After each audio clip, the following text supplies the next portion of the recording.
2장에 있습니다. 여호수아 2장, 제가 가지고 있는 성경으로는 구약 321페이지에 있습니다. 여호수아 2장 1절 읽으신 이후에 22절로 24절의 말씀을 또한 읽겠습니다.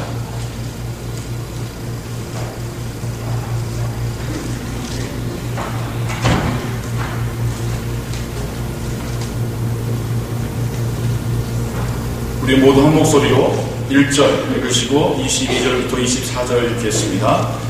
눈의 아들 여호수아가 시팀에서 두 사람을 정탐으로 가만히 보내며 그들에게 이르되 가서 그 땅과 여리고를 엿보라 하매 그들이 가서 아합이라 하는 기생의 집에 들어가 거기서 유숙하더니 22절입니다.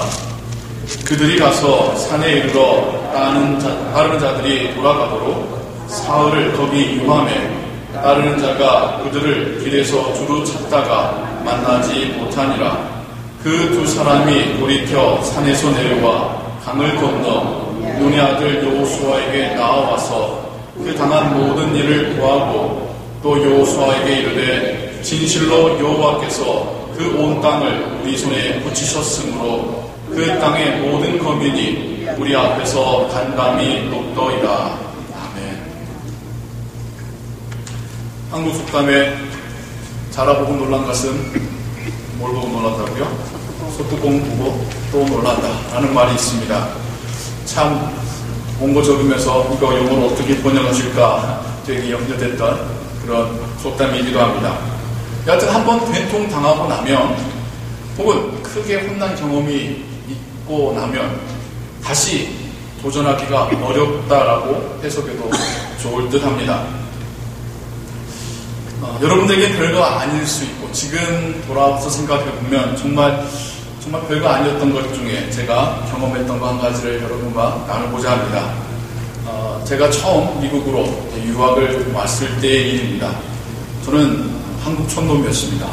해외에 나가본 적도 없었고 장거리 비행기는 처음 타봤었고 미국에 대해서 영화에서 본 것이 전부였지 전혀 모르는 상태에서 미국에 오게 됐습니다.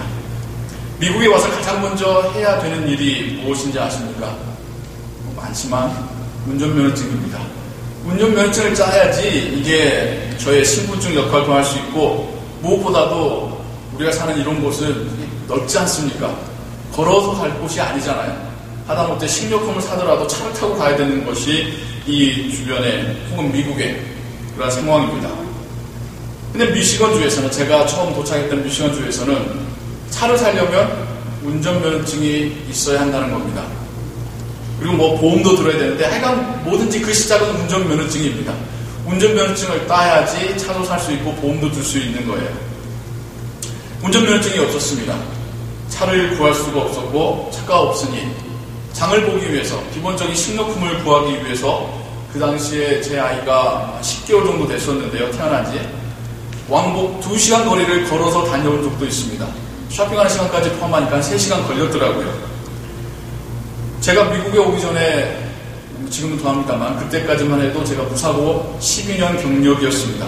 운전 잘한다고 자랑치 말라 그런 말이 한국에 있습니다만 여하튼 제가 그랬었어요. 그리고 제가 군생활 할 때에도 높은 장교를 태우고 다녔던 운전병 시절을 보냈었습니다. 아무리 까탈스러운 사람이라고 하더라도 제가 운전한 차를 타면 편안해하거나 아니면 특히 야간 근무술 때는 스스로 잠을 자곤 했었습니다. 그리고 스피드 티켓이나 신호 위반을 저는 거의 한 기억이 없습니다. 처음 운전 시작했을 때 초년병 시절 때나 그랬죠. 제가 한 10년, 12년간은 티켓도 한번 켜본 적이 없는, 그래서 저 나름대로 저의 운전 실력을 상당히 믿고 있었습니다. 근데 한 가지 제가 깨닫지 못했던 것이 한국과 미국의 교통법은 다르더라는 거죠. 가장 다른 것 중 하나가 스탑 사인일 텐데요. 저는 한 번도 운전 연수를 받아보지 않은 채 이렇게 로드 테스트를 한다 라는 말만 듣고 갔습니다. 당연히 떨어졌습니다. 스탑 사인을 못 보고 그냥 지나쳐버린 거예요. 지금도 제 옆에서 저에게 고함을 지르던 그 면접관의 목소리가 떠오르는 것 같습니다. 얼마나 놀랐는지 몰라요. 스탑! 해야 되는데 좀 많이 그리고는 이제 당연히 떨어졌지요. 당시에 실기시험 로드 테스트 비용이 40불이었습니다. 그리고 24시간이 지나면 페일한 사람은 다시 테스트를 받을 수 있어요. 그러니까 떨어진 사람은 다음날 똑같은 시간에 시험을 보겠노라고 40불 내고 갈 수 있는 거예요. 그리고 하루 지나서 와서 또 볼 수 있습니다. 그래서 당연히 40불 내고 다시 그 다음날 시험에 응시했습니다. 이번에는 스탑사인을 통과했으나 좌회전에서 떨어졌습니다. 생각보다 좌회전이 어렵더라고요. 다시 40불 내고 그 다음날 시험을 신청을 했습니다. 집으로 돌아오는데 어찌나 아내 보기가 미안하던지요. 이제나 저제나 운전면허증 따기만을 간절히 애타게 기다리던 아내에게 정말로 미안했습니다. 또 유학생 신분이다 보니까 당신은 얼마나 이렇게 돈 쓰는 게 무서워요. 이 40불을 저는 벌써 3번을 낸 겁니다. 그러니까 4번째, 저는 4번 시험을 봤으니까 총 40불씩 4번을 낸 겁니다. 정말 이 돈을 무의미하게 안 써도 될 때 쓴 것 같은 그런 죄책감도 저에게 찾아왔습니다. 그리고 총 4번째 로드 테스트를 하게 됐습니다. 첫날, 미국 가면 보니까 길도 넓고 파킹하기도 더 쉽고 하니까 나는 자신 있어 했던 그 자신감은 이미 사라졌고 운전대를 잡은 손이 이게 좀 절절 떨리는 그런 걸 느꼈습니다. 어찌나 긴장을 하던지요. 처음에 막 미국 왔으니까 미국인들의 영어가 잘 들렸겠습니까? 많은 워낙 긴장하니까 들리더라고요. 뭘 하라는구나 들릴 정도로 긴장했습니다. 스탑사인 잘 지나가고요. 좌회전도 잘 지나가고요.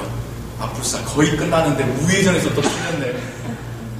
또 제 실수를 지적하고 너 이거 틀렸다라고 말하는 면접관의 그 말에 정말 눈앞이 깜깜해지는 것 같았습니다.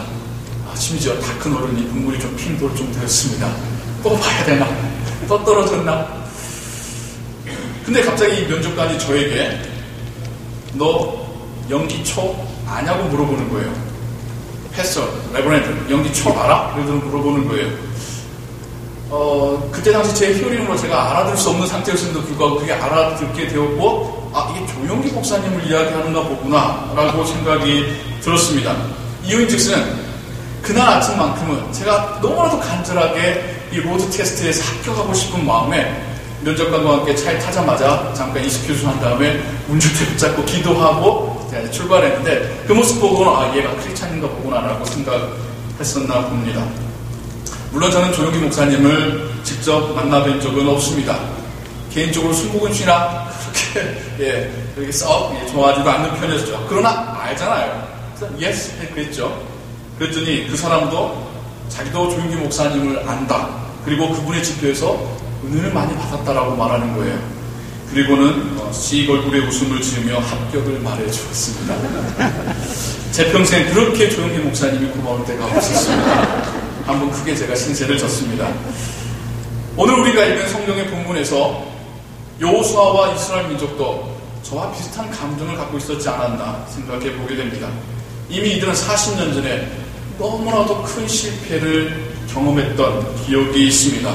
그때의 실패와 고난이 얼마나 썼는지요. 그들은 하나님께 향한 그 불순종, 그리고 첫 번째 어떤 시험에서의 실패가 얼마나 자기에게 쓴 고난으로 돌아왔는지를 분명히 기억합니다. 40년 전의 불순종으로 인하여 거의 대부분의 1세대 이스라엘 민족은 광야에서 죽음을 맞이하게 되었습니다. 광야에서 태어난 2세대 이스라엘 민족은 자라오면서 그때 이야기를 두고 들었습니다. 뿐만 아니라 여호수아는 그때의 상황을 누구보다도 잘 아는 사람이지 않습니까? 그때 그 12명의 정탐꾼 중에 한 사람이었고 가나안 땅에 들어가자고 주장했지만 돌아가는 그들이 어떻게 하나님 앞에서 벌을 받는지를 똑똑히 봤던 사람입니다. 그나마 의지하였고 따랐던 모세마저도 하나님께서 불러가셔서 자신이 이 많은 민족을, 그때보다 더 많은 민족을 데리고 가나안 땅에 들어가야 되는 상황이었습니다. 그렇게 그들은 다시 요단강가에 서게 됩니다. 이 강을 넘으면 하나님께서 약속하셨고 그리고 가라고 명령하셨던 가나안 땅입니다. 그러나 여호수아와 이스라엘 민족은 두려워하고 있었습니다. 여호수아는 단 2명의 정탐꾼만을 가나안 땅 요단강 저편으로 건너 보내지요. 예전에는 각 지파별로 1명씩 총 12명이 갔습니다. 그 중에 10명은 부정적인 보고를 하였고 2명만이 믿음의 보고, 긍정적인 보고를 하게 되죠. 하지만 대다수의 지파들은 자신이 보낸 정탐꾼 그들의 보고를 듣고 신뢰하고는 가나안 땅이 아닌 애굽으로 돌아가는 길을 택하였던 것입니다. 이번엔 여호수아는 당시의 실수를 반복하지 않으려고 합니다. 그는 믿음이 좋은 2명의 정탐꾼만을 보냅니다. 많은 수의 정탐꾼은 발각될 위험도 높지만 무엇보다도 한 마음으로 믿음을 가지고 믿음의 보고를 할 수 없다는 것을 잘 알았던 것이죠. 그렇게 여리고성에 들어간 정탐꾼들은 라합의 집에 머물게 됩니다. 그리고 그들은 라합을 통하여서 가나안 사람들의 마음이 이미 무너져 있다는 것을 듣게 됩니다. 그것이 여호수아 2장 9절로 11절의 말씀인데요. 우리 함께 같이 다시 한번 보도록 할까요? 제가 대표로 읽겠습니다. 여호와께서 이 땅을 너희에게 주신 줄을 내가 아노라. 우리가 너희를 심히 두려워하고 이 땅 백성이 다 너희 앞에 간담이 녹나니 이는 너희가 애굽에서 나올 때에 여호와께서 너희 앞에서 홍해 물을 마르게 하신 일과 너희가 요단 저편에 있는 아모리 사람의 두 왕 시혼과 옥에게 행한 일 곧 그들을 전멸시킨 일을 우리가 들었음이라. 우리가 듣자 곧 마음이 녹았고 너희의 영고로 사람이 정신을 잃었나니 너희 하나님 여호와는 상천하지의 하나님이시니라. 아멘. 정탐꾼들은 보고 들은 그대로 여호수아와 이스라엘 민족 앞에서 보고를 합니다. 그리고 여호수아와 이스라엘 민족은 크게 용기를 얻게 되지요. 이것이 여호수아와 이스라엘 민족이 얼마나 필요했는지가 여호수아 1장에서 우리가 발견할 수 있습니다. 여호수아 1장에서는 하나님께서 여호수아에게 말씀하시는 장면인데요. 6절, 7절, 9절을 보시면 계속해서 반복해서 하나님은 여호수아에게 이렇게 말씀하십니다. 마음을 강하게 하고 담대히 하며 두려워하지 말라. 마음을 강하게 하고 담대히 하며 두려워하지 말라. 마음을 강하게 하고 담대히 하며 두려워하지 말라. 세 번이나 말씀하시는 같은 의미를 세 단어로 표현하셔서 세 번이나 말씀하신다는 것은 얼마나 그 당시에 여호수아가 두려움 가운데 있었는지를 우리가 알 수 있게 됐죠. 또한 동시에 하나님께서 얼마나 여호수아를 힘있게 하시고 그에게 용기를 주시는지 다시 도전하라고 다시 순종하라고 말씀하시는지를 우리는 알 수 있습니다. 정탐꾼들의 보고를 들은 후에 여호수아는 백성들 사이를 다니면서 여호와께서 내일 너희 가운데 기사를 행하시리라 강한 확신을 가지고 이야기합니다. 분명 하나님께서 내일 우리 앞에서 놀라운 이적을 보이시리라. 이스라엘 민족 가운데서도 변화가 생겨납니다. 처음 이스라엘 민족이 애굽을 나와서 홍해를 만났을 때 그들은 밤새 물이 다 갈라지고 마른 후에야 그 안으로 들어갔습니다. 하지만 지금 가나안 땅에 들어가기 위하여서 요단강 앞에 서서 건널 때에는 제사장들이 그 묵은 언약궤를 맨 채로 요단강에 들어간 이후에야 요단강 물이 끊어지고 쌓여서 석여졌다라고 성경이 말합니다. 제사장들은 아직도 흐르고 있는 요단강으로 발을 들여 밀었던 것입니다. 언약궤가 제사장들의 발이 다 요단강에 들어왔을 때야 하나님은 요단강 물을 끊어서 세우시는 역사를 보여주셨습니다. 이스라엘 민족과 여호수아는 하나님 주시는 그 은혜와 용기를 가지고 다시 한번 가나안 땅에 들어가는 순종을 행할 수 있었던 것입니다. 우리도 우리의 인생 중에서 실패와 고난도 많이 경험하고 있지 않습니까? 물론 우리가 항상 실패하는 것만은 아니에요. 우리도 성공할 때 있습니다. 잘 될 때 있습니다. 그래서 의기양양할 때도 있습니다. 그런데 우리도 참 실패할 때 많습니다. 실패는 우리에게 두려움을 주기도 합니다. 똑같은 실패하고 싶지 않은 그런 두려움이 우리에게 있습니다. 아직 실패해본 경험이 없다 할지라도 실패할지 모른다는 두려움, 내가 아직 한 번도 해본 적이 없는 거라 할지라도 이미 우리는 실패를 경험했기 때문에, 실패를 학습했기 때문에 이것도 실패할까봐 두려워하는 것이 우리 안에 있습니다. 그러나 우리를 이끄시는 하나님께서는 때로는 그 실패했던 그 길로 다시 우리가 걸어가기를 원하실 때도 있다라는 사실을 깨달아야 할 것입니다. 우리가 이미 실패해서 낙심했던 그 일에 하나님께서는 다시 도전하도록 우리를 부추기실 때도 있다는 사실을 여러분 깨달으시기 바랍니다. 실패했다고 피해만 갈 것이 아니라는 것입니다. 때로는 하나님께서는 실패했던 그 길, 내가 두려워하고 있는 그 길을 다시 한번 가게끔 우리에게 명령하신다는 것입니다. 뿐만이 아닙니다. 하나님은 그냥 등 떠미는 분이 아니십니다. 너 실패했지, 다시 한번 가봐. 너 다시 한번 저거 통과하고 와야 돼. 라고 등 떠미시는 분이 아니라는 것입니다. 우리로 하여금 다시 도전할 수 있는, 다시 순종할 수 있는 용기를 주시는 분, 확신을 주시는 분, 그분이 바로 우리의 하나님이십니다. 하나님은 이스라엘 민족에도 마찬가지입니다. 이미 모든 것을 다 결정해 놓으시고 모든 것을 다 열매 맺어 놓으시고 가서 그냥 열매를 취하게만 하고 계시는 것입니다. 이스라엘 민족은 요단강을 건너기 전에도 이미 가나안 땅의 모든 민족들의 마음은 이미 다 무너져 있음을 그들에게 말씀해 주고 계시지 않습니까? 이스라엘 민족은 건너가기만 하면 됩니다. 하나님이 그 땅을 주실 것입니다. 우리에게도 마찬가지입니다.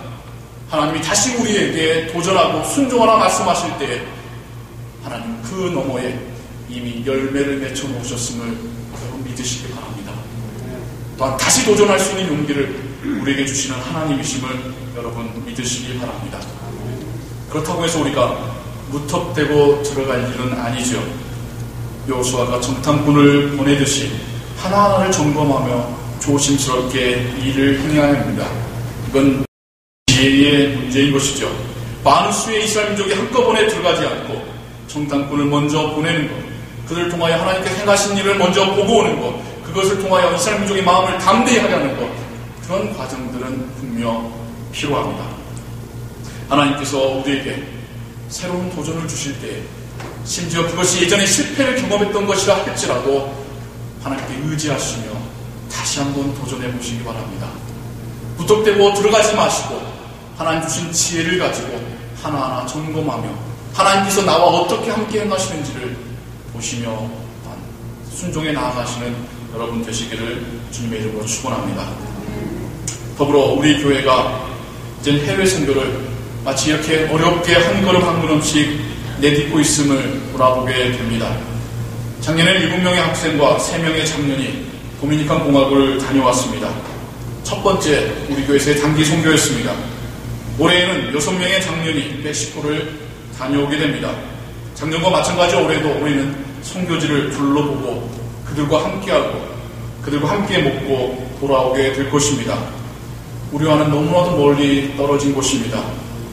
우리 중에 멕시코나 어떤 그 중남미에서 살아본 사람이 제가 알기로는 거의 없는 것으로 알고 있습니다. 미국에서도 큰 도시도 아니죠. 톨리도, 이 조그만 도시에 있는 작은 그 이민자의 교회가 해외 선교를 한다는 것 자체가 큰 도전입니다. 그러기에 우리는 기도하며 정탐꾼들을 보내야 합니다. 도대체 선교지에서는 무슨 일이 벌어지고 있는지 보고 와야 됩니다. 도대체 하나님께서는 우리 교회가 그들과 함께 어떤 일을 할 수 있는지, 어떤 일을 감당하기 원하시는지를 우리가 살펴보고 와야 할 것입니다. 이를 위하여 이번 8월 12일부터 19일에 거쳐 멕시코로 가게 되시는 6명의 선교팀을 위하여 여러분 기도해 주시기 바랍니다. 고령이시지만 믿음을 가지고 가시는 그분들입니다. 건강이 허락지 않지만 내 평생 선교지를 한번 밟아보고 오리라. 하나님께서 어떻게 선교하신지를 내가 보고 오리라. 그런 순수한 열정을 가지고 지원하신 그분들 위해서 여러분 함께 기도해 주시기 바랍니다. 그분들만 가는 것이 아닙니다. 함께 기도하고 후원하는 우리 모두가 선교에 순종하는 길일 줄로 믿습니다. 더불어 이분들이 건강하게 돌아와 믿음의 보고를, 믿음의 정탐꾼의 보고를 여러분 앞에서 할 수 있게 되기를 소원합니다. 가는 사람과 보내는 사람 모두가 한 마음이 되어서 우리 교회에 정말 어렵고 중요한 한 걸음이 띄어질 수 있게 되기를 주님의 이름으로 축원합니다. 기도하겠습니다. 사랑과 은혜 하나님 아버지 감사합니다. 여호수아와 이스라엘 민족들 요단강가에서 머뭇거리고 있습니다. 두려워하고 있습니다. 또 실패하지 않을까 염려하고 있습니다. 하지만 하나님께서는 여호수아와 이스라엘 민족을 다시 힘있게 하시고 용기 주시고 이미 하나님께서 가나안 땅에서 모든 일을 마치어 놓으셨음을 보게 하시고 듣게 하셨습니다. 하나님, 우리의 신앙생활 가운데 하나님께서 사실 우리에게 도전하라고 명령하실 때에 순종케 하여 주시옵소서. 걸어가는 그 길을 주님과 함께 가게 하시고 지혜롭게 한 걸음 한 걸음 조심스럽게 내딛게 하여 주시옵소서. 저 너머에 하나님께서 이미 맺혀놓으신 열매를 믿고 확신을 가지며 걸어가게 하여 주시옵소서. 더불어 주의 교회가 또한 큰 도전을 하고자 합니다. 아버지여, 우리에게 힘을 주시옵소서, 용기를 주시옵고 지혜를 주시옵소서. 우리 모든 교우들이 한 마음이 되어서 우리 교회의 작은 변화, 작은 한 걸음이 내딛어질 수 있도록 은혜 내려 주시옵소서. 예수 그리스도의 이름으로 기도하옵나이다.